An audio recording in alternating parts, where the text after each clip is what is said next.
The steady beep of the heart monitor was the only sound in the hospital room as I held my mother's frail hand. Her breathing was shallow, each intake of air seeming more difficult than the last. In these final moments, I wanted to remember everything about her: the gentle wrinkles around her eyes, the calluses on her hands from years of working our family farm, the faint lavender scent she always wore. "It's time to let go, Mom," I whispered, brushing back her silver hair. "The farm will be okay, I promise." I felt David's hand on my shoulder, his grip uncomfortably tight. My husband of 8 years, standing behind me like a dark shadow as my world crumbled. The heart monitor's rhythm began to slow. That's when he leaned down, his lips brushing against my ear. "Once she's gone, the farmland is mine. Object, and you'll never see Emma and Lucas again." My blood ran cold, but I didn't turn around. I kept my eyes fixed on Mom's face, watching as her last breath escaped her lips. The monitor flatlined, its harsh tone cutting through the room like a knife. I'm Olivia Harrison, and at 34, I was about to learn just how cruel the man I married could be. The next few days passed in a blur of funeral arrangements and paperwork. Our small farming community in Cedar Grove rallied around us, bringing casseroles and offering condolences. But beneath their sympathy, I could sense their uncertainty. Everyone knew the Harrison family farm was one of the most valuable properties in the county. 500 acres of prime agricultural land that had been in my family for 4 generations. David played his part perfectly. The grieving son-in-law, supportive husband, devoted father. He held my hand at the funeral, wiped away my tears, and made sure our children, Emma, 7, and Lucas, 5, were always perfectly behaved. But I caught the calculating looks he gave the farmland when he thought no one was watching. "The kids are finally asleep," David said, walking into our kitchen that evening. He loosened his tie and poured himself a whiskey. "We need to talk about the farm." I stood at the sink, staring out the window at the fields bathed in moonlight. The old scarecrow in the north field, the one Mom had insisted on keeping despite its weathered appearance, stood sentinel in the darkness. "There's nothing to talk about," I replied, keeping my voice steady. "The farm stays in my name just like Mom wanted." David's laugh was cold. "Come on, Olivia, be reasonable. You know nothing about running a farm. I have connections, investors interested in development. We could make millions. By destroying everything my family built." I turned to face him, seeing the stranger who had replaced my husband. "This isn't just land, David. It's our heritage, our children's inheritance." His expression hardened. "I've already spoken to my lawyer. Either you sign the property over to me, or I'll make sure you never see Emma and Lucas again. My family has enough influence to make that happen." "You're threatening to take my children." The words felt like acid in my mouth. "I'm giving you a choice." He finished his whiskey and set the glass down with deliberate care. "Be smart about this, Olivia. You have until the end of the week to decide." As he walked away, I gripped the counter to steady myself. How had I not seen this coming? The signs had been there: his increasing interest in the farm's finances, the mysterious phone calls, the subtle comments about my mother's mental state in her final months. Later that night, I couldn't sleep. I found myself walking through the moonlit fields, my bare feet cold against the dewy grass. The old scarecrow loomed ahead, its faded overalls and hat silhouetted against the stars. Mom had always said it was special, that it watched over the farm's secrets. I thought it was just one of her whimsical stories. Standing before it now, I noticed something odd. The left pocket of its overalls was bulging slightly, the fabric weathered but intact. Reaching inside, my fingers touched something smooth and cold. A key, old and brass, with a familiar pearl charm attached. My heart raced as I recognized it. Mom's special key, the one she always worn around her neck, but had mysteriously lost 2 months before her death. She'd been so insistent of the scarecrow, about its importance. Had she known? Had she seen this coming somehow? Clutching the key, I hurried back to the house and up to Mom's study. The room was exactly as she'd left it, her collection of antique lockboxes still arranged on the shelves. The pearl charm matched one of them perfectly, a small iron box I'd never seen opened. Inside, I found a stack of documents, photos, and a letter addressed to me in Mom's flowing handwriting. As I read, tears filled my eyes. But they weren't tears of sadness. Mom hadn't just left me a farm. She left me a way to fight back. "My darling Olivia, The letter began, "If you're reading this, then my suspicions about David were correct. The scarecrow has kept our family's secrets safe for generations, and now it's protected our most important documents. Remember what I always told you. The land knows its true guardians." I stayed up all night reading, my hands trembling with each new revelation. By dawn, I knew exactly what I had to do. David might think he held all the cards, but Mom had seen him coming. She prepared for this, armed me with everything I needed. Looking out the window at the old scarecrow, I allowed myself a small smile. David had no idea what he'd started, or how it would end.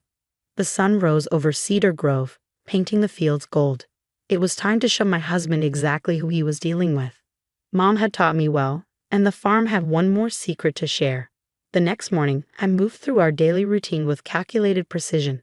I packed Emma and Lucas's lunches, kissed them goodbye as they boarded the school bus, and waited until David left for his law firm in the city. Only then did I allow myself to return to Mom's study and the documents that had changed everything. Among the papers was a thick folder labeled Harrison Development LLC, a company David had secretly formed 6 months ago. There were emails, contracts, and most damning of all, recordings. Mom hadn't just suspected David's plans, she documented them. Mrs. Harrison was quite thorough. Mr. Peterson, our family's longtime attorney, said later that morning as he reviewed the evidence, "These recordings of David discussing plans to force you out, while they're quite incriminating." I sat across from his desk, clutching my coffee cup. "He threatened to take my children." Mr. Peterson's eyes hardened. "That's where he made his biggest mistake. Your mother didn't just leave you the farm, Olivia. She left you proof of David's conspiracy to commit fraud. He's been planning this takeover for years, working with developers behind my back while my mother was dying." The coffee turned bitter in my mouth. "Using our children as leverage." "There's more." Mr. Peterson pulled out another document. "Your mother suspected David might try something like this. That's why she set up a trust for Emma and Lucas, with you as sole trustee. He can't touch it." The weight that had been crushing my chest lifted slightly. Mom had protected not just the land, but my children's future too. "What do we do next?" I asked. "First, we file for an emergency custody order. These threats he made are serious. Then, we move to protect the farm's assets. The development contracts he's been arranging, they're worthless without your signature." As we planned our next steps, my phone buzzed with a text from David. "Thought about what I said. Don't make this harder than it needs to be." I didn't respond. Instead, I drove out to the north field, where the old scarecrow stood watch. The morning sun cast its shadow long across the earth, pointing toward the ancient oak tree at the field's edge. Mom's letter had mentioned the tree, and now I understood why. Kneeling at its base, I found what she described, a small metal box, buried shallow among the roots. Inside was a USB drive and another letter, this one dated just weeks before her death. "My dearest Olivia," it read, "if you're reading this, then David has shown his true colors." The drive contains security footage from my hospital room, footage he doesn't know exists. Remember when he insisted on private time with me? Now you'll know what really happened during those visits. That evening, after picking up the kids from school, I took them to my best friend Sarah's house. Just a fun sleepover, I told them, hugging them extra tight. David was waiting when I got home, nursing his usual whiskey. "Where are the kids?" he demanded. "Safe," I replied, my voice steady. "Away from you." His face darkened. "What's that supposed to mean?" "It means I know everything, David. The development company, the threats to Mom when she refused to sell, the plans you made while she was dying." He set his glass down slowly. "You're being dramatic. I'm trying to secure our future." "No," I said, pulling out my phone. "You're trying to steal my children's inheritance. Mom recorded everything. Your meetings with developers, your threats, even your private conversations in her hospital room." The color draining from his face. "You're bluffing." I played one of the recordings, his voice filling the kitchen as he threatened my dying mother, demanding she change her will. His hands began to shake. "The thing about old farms," I said, stopping the playback, "is that they hold onto their secrets. Mom knew what you were planning. She left evidence everywhere, in the scarecrow, under the oak tree, even in her hospital room. Did you really think she'd leave her family legacy unprotected?" He lunged for my phone, but I was ready. "Touch me, and the recordings go straight to the police. Touch our children, and every developer in the state will know how you operate." You can't prove anything, he snarled, but uncertainty flickered in his eyes. The emergency custody hearing is tomorrow morning, I informed him. Pack a bag, you won't be staying here tonight. This isn't over, he threatened, heading for the stairs. You have no idea what I'm capable of. I watched him pack, my hand tight around the phone. Actually, David, I do. That's why I'm not afraid anymore. After he left, I walked out to the scarecrow again. The moon was rising, casting long shadows across the fields my ancestors had tended for generations. Mom's voice seemed to whisper on the evening breeze. The land knows its true guardians. Standing there, I felt stronger than I had in years. David thought he was fighting me for a piece of property, but he'd never understood what the farm really meant. It wasn't just land. It was legacy, memory, and now justice.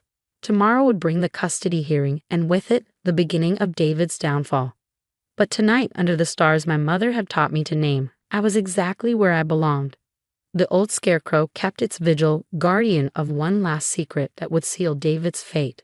Mom's final gift was still waiting to be revealed, and when it was, my husband would learn what happened to those who threatened a Harrison woman's children. The wind picked up, rustling through the cornfields like whispered promises. Dawn wasn't far away, and with it would come the fight of my life. But standing there, surrounded by the land that had sustained my family for generations, I knew I wouldn't be fighting alone. The courthouse steps were bathed in morning sunlight as I walked up them, clutching a worn leather briefcase that held Mom's final surprise. David stood with his lawyer near the entrance, his confident smirk faltering when he saw me approach. Inside the courtroom, Judge Thompson, a stern woman who'd known my family for years, listened intently as David's lawyer painted me as an unstable widow, too grief-stricken to care for my children properly. Furthermore, Your Honor, he continued, Mrs. Harrison's emotional attachment to an outdated family farm demonstrates her inability to make sound decisions for Emma and Lucas's future. When it was my turn, I opened Mom's briefcase. Your Honor, I'd like to present evidence that my husband has engaged in a pattern of threatening behavior and attempted fraud. The recordings play through the courtroom speakers. David's voice, cold and calculating as he threatened my dying mother. His conversations with developers, planning to strip the land bare. His phone calls discussing how to use my children as leverage. David's face grew paler with each revelation. But I wasn't finished. And finally, I said, pulling out the last document, I present my mother's final amendment to the farm's trust, signed and notarized 2 days before her death. Judge Thompson read it carefully, her eyebrows rising. This stipulates that any attempt to coerce the sale of the farm or use the minor children as leverage automatically triggers a clause transferring all parental rights solely to Mrs. Harrison. David jumped to his feet. That's impossible. She couldn't have known. Sit down, Mr. Harrison, Judge Thompson ordered. She turned to me. Did your mother explain why she added this amendment? I nodded. She saw what was coming. The scarecrow in our north field, it wasn't just watching over the land. It was recording everything. Every meeting David had with developers in that field, every threat he made while walking the property. Mom had installed surveillance equipment inside it months ago. The courtroom erupted in whispers. David slumped in his chair, defeated. Judge Thompson's ruling was swift and absolute. Full custody of Emma and Lucas was granted to me. David was barred from the property and ordered to pay significant damages for his attempted fraud. As we left the courthouse, David caught up to me. You've ruined everything, he hissed. No, I replied calmly. You did that yourself. The farm doesn't just grow crops, David. It grows truth, and truth has deep roots. That evening, I stood with Emma and Lucas in the north field. The old scarecrow washed over us as the kids played, their laughter carrying across the land that would one day be theirs. Mommy, Emma asked, will we always live here? I pulled her close. As long as we want to, sweetheart. This land is our heritage, our home, and no one can take that from us.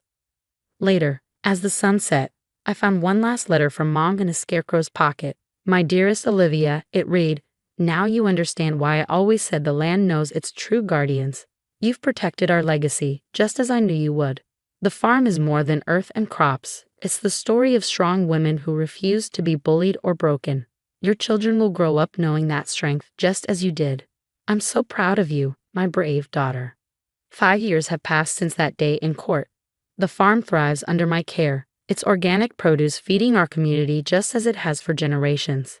Emma and Lucas are growing tall and strong, learning the rhythms of the land as I did at their age. David moved away, his reputation in ruins after the truth about his schemes became public. Sometimes I hear he's trying to rebuild his law practice in another state, but his past follows him like shadows across a field. The old scarecrow still stands guard in the north field, though its surveillance equipment has long since been removed. I keep it there as a reminder that sometimes the best defense is simply watching, waiting, and trusting that truth will find its way to the surface, like seeds breaking through soil in spring. Mom was right about everything. The land does know its true guardians. And as I watch my children play in the same fields where I grew up, I know our family's legacy is secure. Not because we fought to keep it, but because we understood what David never did, that some things are worth more than money, and the strongest roots are the ones nourished by love. The sun sets over Cedar Grove each evening, painting our fields gold, and I think about how wrong David was. He thought he was fighting for land, for property. But this place, this legacy, was never just about the soil. It was about the strength of women who refused to be bullied, the power of mothers protecting their children, and the simple truth that some bonds can't be broken by threats or greed. The old scarecrow keeps its vigil, and our family farm continues to thrive, proof that the most precious inheritances aren't just passed down. They're earned, protected, and cherished generation after generation.